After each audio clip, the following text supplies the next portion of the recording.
வணக்கம். சற்று முன் கிடைக்கப்பெற்ற மிக முக்கியமான செய்தி ஒன்று வெளியாகியுள்ளது.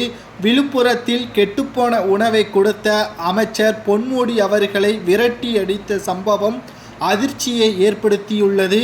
திராவிட முன்னேற்ற கழகத்தின் எம்எல்ஏக்களும் நிர்வாகிகளும் ஊருக்குள் வரக்கூடாது என்றும், ஸ்டாலினே வந்தாலும் செருப்பால் அடிப்போம் என்பதற்கேற்ப பேசிய மக்களால் பரபரப்பு ஏற்பட்டுள்ளது. என்ன ஆனது என்பதை இந்த வீடியோவில் முழுமையாக நாம் பார்க்கலாம். விழுப்புரம் மாவட்டம் அரக்கண்டநல்லூர் பேரூராட்சியில் தென்மென்னை மற்றும் துரிச்சல் ஆற்றில் ஏற்பட்ட வெள்ளப்பெருக்கின் காரணமாக மழைநீர் ஊருக்குள் புகுந்ததால் சுமார் 2000 குடும்பங்கள் கடுமையாக பாதிக்கப்பட்டுள்ளனர்.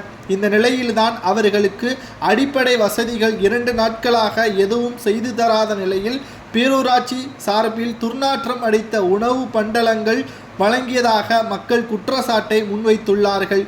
கெட்டுப்போன உணவு திமுகவினர்களால் கொடுக்கப்பட்டதால் முற்றுகையிட்ட மக்களால் பரபரப்பு ஏற்பட்டுள்ளது. விழுப்புரம் மாவட்டம் அரக்கண்டநல்லூர் பகுதி மக்கள் 2 நாட்களாக அவதியுற்று வரக்கூடிய நிலையில் கெட்டுப்போன உணவை தருவதற்கு எப்படி அவர்களுக்கு மனம் வந்தது? குழந்தைகள் முதல் முதியவர்கள் வரை இருக்கக்கூடிய பகுதியில் உயிருக்கு போராடக்கூடிய நிலையில் தற்பொழுது உணவு பொட்டலங்களை சாப்பிட்டு மருத்துவமனையில் அனுமதிக்கப்பட்டிருக்கிறார்கள். ஏற்கனவே இயற்கையின் காரணமாக எங்களது குடும்பங்கள் நடுத்தெருவில் நின்று கொண்டிருக்கக்கூடிய நிலையில் அரசும் எங்களுக்கு துரோகம் செய்தால் நாங்கள் என்ன செய்வது? திமுகவை பொறுத்தளவிற்கு சென்னையில் மழை பெய்தால் மட்டும்தான் அனைத்து பத்திரிகையாளர்களும் செய்தி ஊடகங்களும் செல்கிறது. மற்ற மாவட்டங்களில் பெய்த கனமழை எந்த ஒரு செய்திகளும் வெளிவரவில்லை. இதற்கு என்ன காரணம்? செய்தியாளர்கள் அரசின் கைக்கூலியாக இருக்கக்கூடாது, மக்களின் பக்கம் இருக்க வேண்டும் என்றும் அப்பகுதி மக்கள் கூறியுள்ளனர்.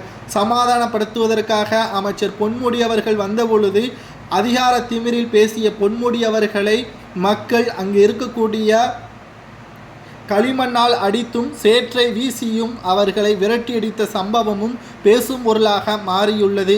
குறிப்பாக பொன்முடி அவர்கள் வந்த நிலையில் அவரை விரட்டியடிக்கப்பட்ட நிலையில் ஸ்டாலினே வந்தாலும் முதல்வரே வந்தாலும் இதுதான் நிலைமை, மக்கள் விழித்து கொண்டார்கள் என்று எடப்பாடி பழனிசாமி அவர்கள் பேட்டி ஒன்றையும் அளித்துள்ளார்கள். காரணம், மக்கள் அவதிக்கு உள்ளாகக்கூடிய நிலையில் அவருக்கு உதவி செய்ய வேண்டும், உபத்திரம் செய்யக்கூடாது என்பதை இதன் மூலமாக தெரிய வருகிறது. பொன்முடி அவர்கள் மக்களை எப்படி கீழ்த்தரமாக பார்ப்பார் என்று நமது அனைவருக்கும் நன்றாகவே தெரியும். அவருக்கு மிகப்பெரிய ஒரு பாடத்தை விழுப்புரம் மக்கள் கொடுத்துவிட்டதாக சமூக வலைதளங்களில் வைரலாக பரவி வருகிறது. இதை பற்றி உங்களது கருத்துக்களை கமெண்ட் வாயிலாக மறக்காமல் கூறுங்கள். நன்றி, வணக்கம்.